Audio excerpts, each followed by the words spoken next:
പുത്രൻ്റെയും പരിശുദ്ധാത്മാവിൻ്റെയും നാമത്തിൽ ആമേൻ. ഞാൻ എൻ്റെ ഒരു പുതിയ ടോപ്പിലോട്ട് കടക്കുകയാണ്. ഇന്നത്തെ എൻ്റെ വിഷയം പൈശാചിക സ്വാധീനത്തിൻ്റെ ലക്ഷണങ്ങൾ എന്നുള്ളതാണ്. പൈശാചിക സ്വാധീനം ഉണ്ടെങ്കിൽ കുറച്ച് ലക്ഷണങ്ങൾ കാണിക്കും. ചില ലക്ഷണങ്ങൾ ഞാൻ പറയാം.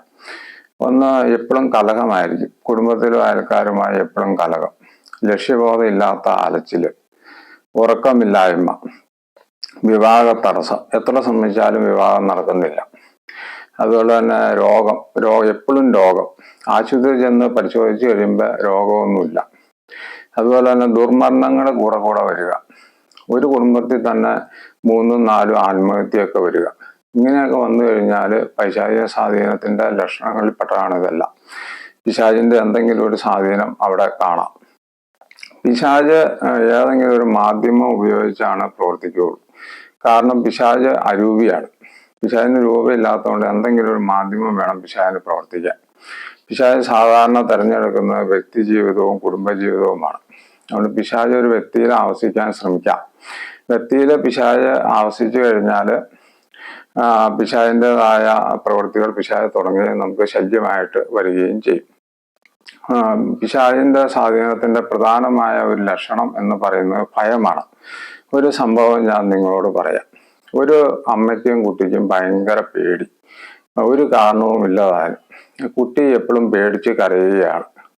ആശുപത്രി കൊണ്ടുപോയി ചെല്ലുമ്പോൾ ഒരു കാരണവും ഇല്ലതാനും. അപ്പോൾ ഒരു ദൈവദാസനെ ആ വീട്ടിൽ കൊണ്ടുപോയി.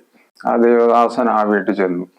ആ വീട്ടിൽ ചെന്ന് ആ വീട് പരിശോധിച്ചു കഴിഞ്ഞപ്പോൾ അവിടെ നിഗൂഢമായ ചിത്രമുള്ള ഒരു കലണ്ടർ കണ്ടു. അപ്പൊ ദൈവദാസൻ ദൈവത്തെ പ്രേരിതനായി ആ കലണ്ടർ അവിടെ എടുത്ത് മാറ്റുവാൻ അവരോട് ആവശ്യപ്പെട്ടു. ആ കലണ്ടർ എടുത്ത് മാറ്റി കഴിഞ്ഞപ്പോൾ പേടി പോവുകയും ചെയ്തു. ഇത് തന്നെയാണ് ഈ തകിടിലൊക്കെ സംഭവിക്കുക. കൂടോത്രം തകിട് കുഴിച്ചിടുക എന്ന് പറയുന്ന ഇതാണ്. ഈ തകിടിലെ പിശാചിനെ ആവശ്യിച്ചിട്ട് അതുകൊണ്ട് കുഴിച്ചിട്ട് കഴിയുമ്പോൾ അവിടെ ദൈവിക ശക്തി ഇല്ലെങ്കിൽ ആ പിശാചിന്റെ ശക്തി അവിടെ പ്രവർത്തിച്ചു തുടങ്ങും. അതുകൊണ്ട് ഈ തകിടൊക്കെ കുഴിച്ചിട്ട് കണ്ടു കഴിഞ്ഞാൽ അത് മാറ്റിക്കളയുകയാണ് നല്ലത്. അല്ലെങ്കിൽ നമ്മൾ കൂടുതൽ ദൈവത്തോട് അടുക്കണം. അപ്പോൾ എത്ര തകിടുണ്ടെങ്കിലും ഒരു പ്രശ്നവും ഉണ്ടാവുകയില്ല. അതുപോലെ ഈ പിശാചിന്റെ സ്വാധീനം ഉണ്ട് എന്ന് തിരിച്ചറിഞ്ഞാൽ അത് മാറാൻ വേണ്ടി നമുക്ക് 1-2 കാര്യങ്ങൾ ചെയ്യാൻ പറ്റും. ഒന്നാമതായി നമ്മൾ ചെയ്യേണ്ടതെന്ന് പറഞ്ഞാൽ, നമ്മൾക്ക് പാപം ഉണ്ടെങ്കിൽ അത് പശ്ചാത്തപിച്ച് ഉപേക്ഷിക്കുക. ക്രിസ്ത്യാനിയാണെങ്കിൽ കുമ്പസാരിക്കുക. മറ്റു മതസ്ഥരാണെങ്കിൽ ദൈവത്തോട് പാപം ഏറ്റുപറഞ്ഞ് ക്ഷമയായിരിക്കുക. അത് ചെയ്ത് പാപം ഉണ്ടെങ്കിൽ പിശാചിനെ അവിടെ പ്രവർത്തിക്കാനുള്ള അവസരം നമ്മൾ കൊടുക്കുകയാണ് ചെയ്യുന്നത്. അതുകൊണ്ട് പാപം നമ്മൾ കംപ്ലീറ്റ് മാറ്റിക്കളയേണ്ടതാണ് വേണ്ടത്. രണ്ടാമതായി യേശുവിൻ്റെ നാമം ഉച്ചരിക്കുക. യേശുവിൻ്റെ നാമത്തിന് വളരെ ശക്തിയാണുള്ളത്. അതുപോലെ യേശുവിൻ്റെ നാമത്താൽ പിശാച് പുറത്തു പോകട്ടെ എന്നും പറഞ്ഞ് നമ്മൾ പ്രാർത്ഥിച്ചു കഴിഞ്ഞാൽ പിശാച് പുറത്തു പോകും. യേശുവിന് നന്ദി, യേശുവിനെ സ്തുതി എന്ന് കൂടെ പറയുക. അങ്ങനെ യേശുവിൻ്റെ നാമം കൂടെ ഉച്ചരിച്ചു കഴിഞ്ഞാൽ പിശാച് നമ്മിൽ നിന്ന് മാറി നിൽക്കുന്നതാണ്. മൂന്നാമതായ ഒരു കാര്യം എന്ന് പറയുന്നത്, പിശാച് മാറാനുള്ള ഒരു കാര്യം എന്ന് പറയുന്നത് ഉപവസിച്ച് പ്രാർത്ഥിക്കുക എന്നുള്ളതാണ്. ബൈബിൾ വളരെ വ്യക്തമായി പറയുന്നുണ്ട്. ഉപവാസവും പ്രാർത്ഥനയും കൂടാതെ പിശാച് പുറത്തു പോവുകയില്ല എന്ന് ബൈബിൾ വളരെ വ്യക്തമായി പറയുന്നുണ്ട്. അതുകൊണ്ട് നമ്മൾ ഉപവസിച്ച് പ്രാർത്ഥിക്കണം. നാലാമതായി നമ്മൾ ചെയ്യേണ്ട ഒരു കാര്യം എന്ന് പറയുന്നത്, പരിശുദ്ധ അമ്മയോടും ഗബ്രിയേൽ മാലാഖയോടും നമ്മൾ മാധ്യസ്ഥയായിരിക്കണം.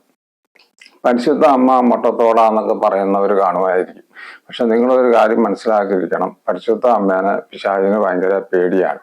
അത് ബൈബിളിൽ തന്നെ പറയുന്നുണ്ടല്ലോ, നിനക്കും സ്ത്രീക്കും നീയും തമ്മിൽ ഞാൻ ശത്രുത ഉളവാക്കും എന്ന് ബൈബിളിൽ വളരെ വ്യക്തമായി പറയുന്നുണ്ട്. അതുകൊണ്ട് മാതാവിനെ പിശാചിന് ഭയങ്കര പേടിയാണെന്ന് മനസ്സിലാക്കുക. പല വിശുദ്ധരെയും ദൈവം ശുദ്ധീകരണ സ്ഥലമൊക്കെ കാട്ടുമ്പോൾ മാതാവ് എന്നാണ് അവിടെ ശുദ്ധീകരണ സ്ഥലത്ത് നിന്ന് ആത്മാക്കളെ സ്വർഗത്തിലോട്ട് കൊണ്ടുപോകുന്നത്. അതുകൊണ്ട് പിശാചിന് മാതാവിനെ വളരെ പേടിയാണ് എന്ന് മനസ്സിലാക്കുക. അതുപോലെ ഗബ്രിയേൽ മാലാഖയോടുള്ള സഹായം നമ്മൾ സ്വീകരിക്കുക. ഗബ്രിയേൽ മാലാഖയെ ഞങ്ങളെ പിശാചിൽ നിന്ന് സംരക്ഷിക്കണം എന്നുള്ള മാധ്യസ്ഥ പ്രാർത്ഥന നമുക്ക് നടത്താവുന്നതാണ്. അപ്പൊ ഇങ്ങനെയെല്ലാം ചെയ്തിട്ടും പിശാച് മാറുന്നില്ലെങ്കിൽ നിങ്ങൾ ചെയ്യേണ്ടത് നല്ല ശക്തമായ ഒരു പ്രാർത്ഥനാകാരനെ സമീപിക്കുക. വൈദികനോ അല്ലെങ്കിൽ ദൈവത്തിന്റെ ആവശ്യത്തിനായ ഒരു പ്രാർത്ഥനാകാരനെ സമീപിക്കുക. എൻ്റെ അടുത്ത് വന്ന 4 പേരുടെ പിശാചിനെ ഞാൻ പ്രാർത്ഥിച്ച് മാറ്റിയിട്ടുണ്ട് എന്ന് ഈ അവസരത്തിൽ ഞാൻ പറഞ്ഞുകൊള്ളട്ടെ. അപ്പോൾ ഇന്നത്തെ എൻ്റെ ടോക്ക് നിങ്ങൾക്ക് ഇഷ്ടപ്പെട്ടെങ്കിൽ നിങ്ങൾ സബ്സ്ക്രൈബ് ചെയ്യുക, ലൈക്ക് ചെയ്യുക. കൂടുതൽ കാര്യങ്ങൾ ഞാൻ എൻ്റെ അടുത്ത ടോക്കിൽ പറയുന്നതായിരിക്കും. നിങ്ങൾക്ക് ഏവർക്കും എൻ്റെ ഹൃദയം നിറഞ്ഞ നന്ദി, നമസ്കാരം.